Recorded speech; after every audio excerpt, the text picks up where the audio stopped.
வணக்கம். இது எஃப்ஐஆர். நாட்டின் பல்வேறு இடங்களில் நிகழ்ந்த குற்றங்கள் மற்றும் அதன் பின்னணி பற்றிய தொகுப்புகளை இப்போது பார்க்கலாம். நெல்லையப்பர் கோயிலில் காதல் பாட்டுக்கு டான்ஸ் ஆடி வீடியோ எடுத்து இன்ஸ்டாகிராமில் வெளியிட்ட ஜோடி மீது போலீசில் புகார் அளிக்கப்பட்டுள்ளது. சிக்கிட்டான் சிக்கிட்டான் பாடலுக்கு டான்ஸ் ஆடிய ஜோடி சிக்குமா? பிரபல பாலிவுட் இயக்குநர் மீது நடிகை ஒருவர் வைத்திருக்கும் பாலியல் குற்றச்சாட்டு பாலிவுட் சினிமா வட்டாரத்தில் பரபரப்பை ஏற்படுத்தியுள்ளது. வீட்டிற்கு அடைத்து அரை நிர்வாணமாக நிற்கச் சொன்னதாக நடிகை தெரிவித்திருக்கும் பரபரப்பு குற்றச்சாட்டின் பின்னணி என்ன? நண்பர்களுடன் சுற்றுலா சென்ற பாலிவுட் நடிகர் காட்டில் இருந்து பிணமாக மீட்கப்பட்டிருக்கும் சம்பவம் பரபரப்பை ஏற்படுத்தியுள்ளது.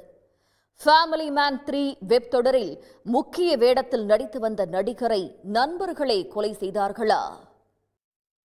திருவாரூர் அருகே நில விற்பனையில் பங்குதாரர்களுக்குள் ஏற்பட்ட கொடுக்கல் வாங்கல் பிரச்சனையில் ஒரு பங்குதாரர்களின் மேலாளரை கடத்தி பணம் பறிக்க முயன்ற 9 பேர் கைது செய்யப்பட்டனர். பணத்தை பெற கட்ட பஞ்சாயத்தில் ஈடுபட்ட பாஜக பிரமுகரை போலீசார் தேடி வருகின்றனர். கும்பகோணம் ஹோட்டலில் அடைத்து வைக்கப்பட்டிருந்த 3 வரை மீட்டு கடத்தல் கும்பலை போலீசார் கைது செய்தது எப்படி?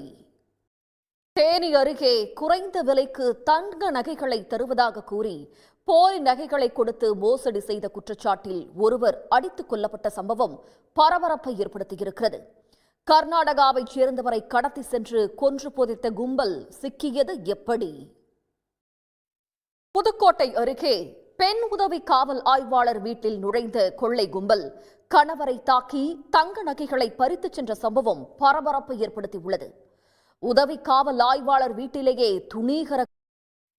புதுக்கோட்டை அருகே பெண் உதவி காவல் ஆய்வாளர் வீட்டில் நுழைந்த கொள்ளை கும்பல் கணவரை தாக்கி தங்க நகைகளை பறித்துச் சென்ற சம்பவம் பரபரப்பை ஏற்படுத்தியுள்ளது. உதவி காவல் ஆய்வாளர் வீட்டிலேயே துணிகர கொள்ளையில் ஈடுபட்ட கும்பல் சிக்குமா?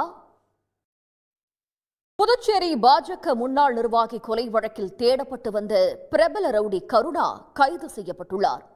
ஆம்ஸ்ட்ராங் கொலை பாணியில் உணவு டெலிவரி ஊழியர்கள் போல சென்று கொலை செய்தது பற்றி பரபரப்பு வாக்குமூலம் அளித்துள்ளார்.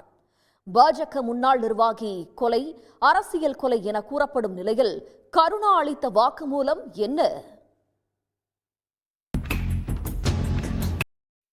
இத்துடன் எஃப்ஐஆர் நிறைவு பெறுகிறது. நன்றி, வணக்கம்.